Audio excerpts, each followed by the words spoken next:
Hello. If you're seeing this, it's because you're subscribing and listening to the Drinking Gourd podcast series.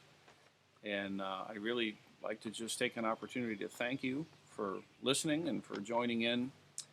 It's been an incredible journey going through the process of letting this stuff out there and getting feedback. I always really enjoy hearing from podcast listeners. It's just a wonderful thing. And happily, I'm getting a lot of good feedback that what's going on is nourishing in some way for people, and that's really gratifying for myself and everybody here in the Toledo Zen Center Sangha.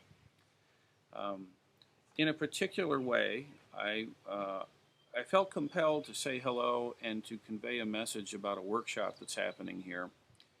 Because I was talking yesterday with a fellow who listens to the podcasts out in Oklahoma, I think it was, and we got into a conversation about how Zen training works.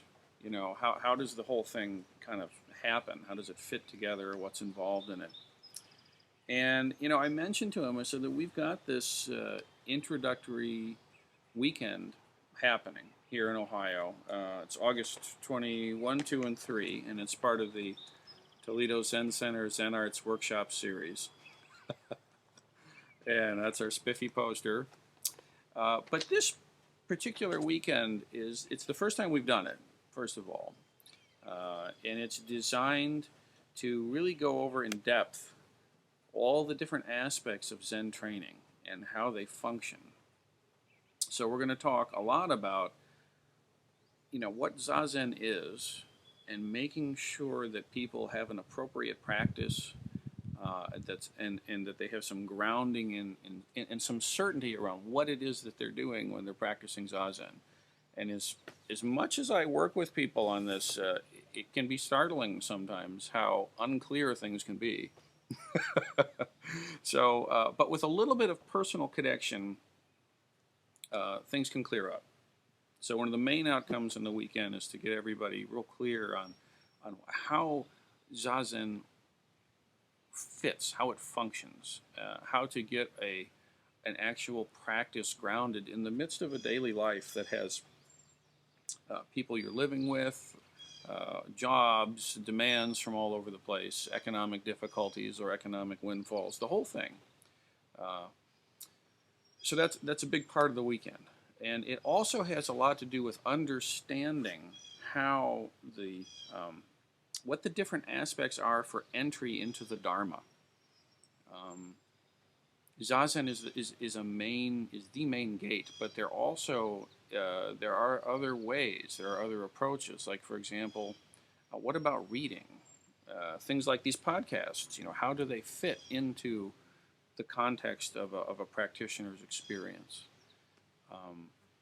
What does art have to do with it? I mean, you know, that's the focus of this whole thing we're doing this summer here is, you know, looking at art as a way of engaging the Dharma. Academic study, what it is to be in a community, what the moral and ethical side of things are. I mean, there's a lot to it. So the idea of this weekend, particularly, is for folks who are relatively new to their practice or feel like they'd like to connect with it in this particular way, to come out and just hang with me and some of the other members of the Toledo Zen Center Sangha and Doan, and just let's spend some time together getting clear on what Zazen is, how it functions, how to set up a practice at home, what walking meditation is all about, how does this apply to doing the dishes? And there's a lot there. So I hope you'll come. We've priced the thing incredibly reasonably. We have a situation with a local college out here called Lourdes College. So the fees for the whole room and the board and the training and everything is just $155 for the whole weekend. If you're coming from a distance, we've got people from Washington, D.C., from up in Canada, some folks from further out west who are kind of commuting in to join, as well as some people from the region. But we'll be able to have a Sangha member pick you up at the airport or the bus station or train station or whatever it is and get you here. So you don't have to worry about renting a car. And so hopefully the cost isn't going to be a hindrance for anybody. But consider it. You know, if you've got the capacity to come out, if you can set the time aside, I know you'll find it worth it. First of all, we can connect personally, but you can meet some of the other Zen Center folks, but also get a sense of how the training works. The other thing about this is that in the old model, which is a monastic model, the way to make progress in training has to do with going and living in community, taking a vow of poverty, a vow of obedience, this kind of thing. And that's not the gig anymore for most of us. For most Dharma practitioners who are as clear as a bell and deep as the ocean, it doesn't have to do with going and living in a monastery. There's a different model now, which is where you live at home. You practice at home. You practice in the context of a normal day-to-day life. And yet, we understand what it is to gather together in retreat, which is Zazenkai or Sesshin. So that's the other component, is understanding the flow of what it means to study Zen at home and in context with doing retreats that then go back into home, that lead back into retreats. So there's this cycle of practice that unfolds.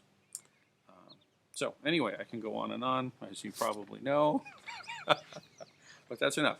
Again, this is August 21, 2, and 3.